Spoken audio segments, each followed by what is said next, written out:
परमात्मा हमें फिर वापस अपनी शरण में लेगा, और शरण में लेगा क्या पता वो सतयुग हो, फिर हम पार नहीं हो पाएंगे। क्या पता वो त्रेता युग का समय हो, हम पार नहीं हो पाए। क्या पता वो द्वापर हो, कलयुग का प्रथम चरण हो, हम पार नहीं हो पाए। पार तो फिर कलयुग की बिचली पीढ़ी। अब ये संयोग देख लो भाई और बहनों, संयोग। कलयुग 4,32,000 साल का है ना, 4,32,000 साल में, और ये मोक्ष का टाइम कितने समय का, जब तक गुरुजी धरती पर हैं, 125 साल मान लो लास्ट। 125 साल में भी हमारे वो 125 साल कोई काम की नहीं है, क्योंकि 40 साल की उम्र में गुरुजी ने ज्ञान देना शुरू किया, तो 40 साल तो छोड़ दो, हमारे काम की नहीं।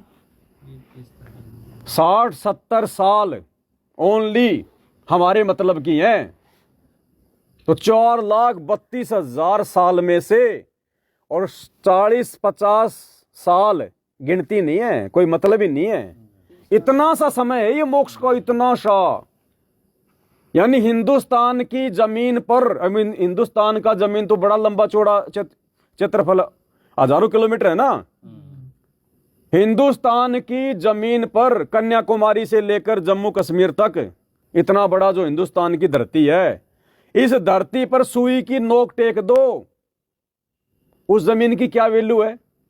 सुई की नोक वो कितनी जगह घेरेगी? हिंदुस्तान की पूरी क्षेत्रफल की तुलना में सुई का नोक की जगह क्या है? कुछ भी नहीं है ना। तो 4,32,000 साल के समय में संत रामपाल जी जब तक धरती पर हैं, और जब तक मोक्ष वाला, ये केवल 50-60 साल का समय। और इस समय आप और हमारा जन्म होना, जिस समय भगवान धरती पर हैं, ये आप और हमारा कोई योग संयोग नहीं है, ये परमात्मा ने पकड़ के बैठाए हुए हमें। परमात्मा पकड़ पकड़ के लाया हमें, ना जाने कौन सी योनि में थे, कहां धक्के खा रहे थे, कबीर हुक्म से ये आत्मा आई है। यानी वर्तमान में हम पे गुरुजी राजी हैं, हम पे गुरु प्रसन्न है, और हम गफलत कर रहे हैं। और जब गुरु नाराज हो जाएगा, हम कितने साधु बन जाएं, वो परमात्मा निकट नहीं आने देगा। परमात्मा कहते हैं, शीश उपाड़े भूमि धरे, ऊपर रखे पाव।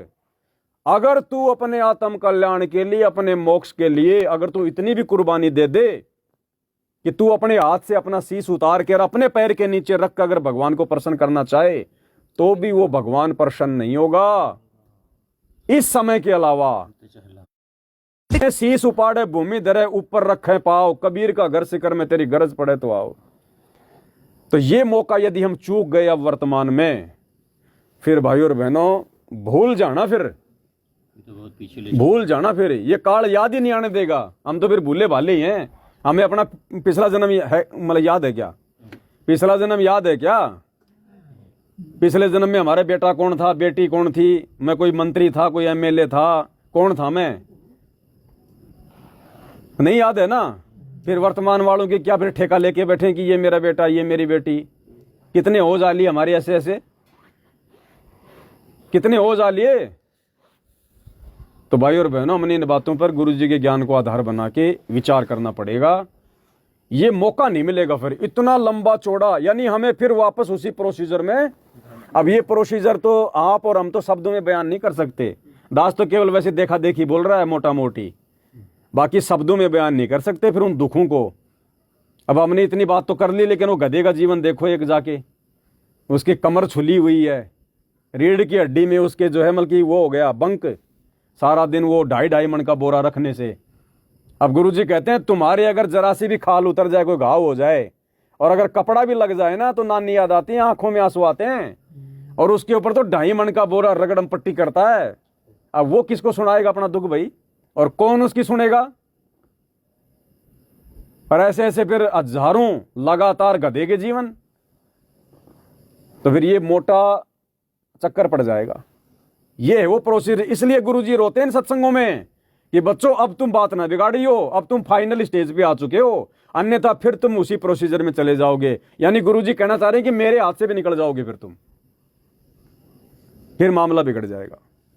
तो अब हमने भाई और बहनों पूरी तरह से देखो, अब इस संत की शरण में आने के बाद, इस भगवान की शरण में आने के बाद, और जब हमें इनकी इतनी पहचान हो गई है, अब हमें टेंशन किस बात की भाई?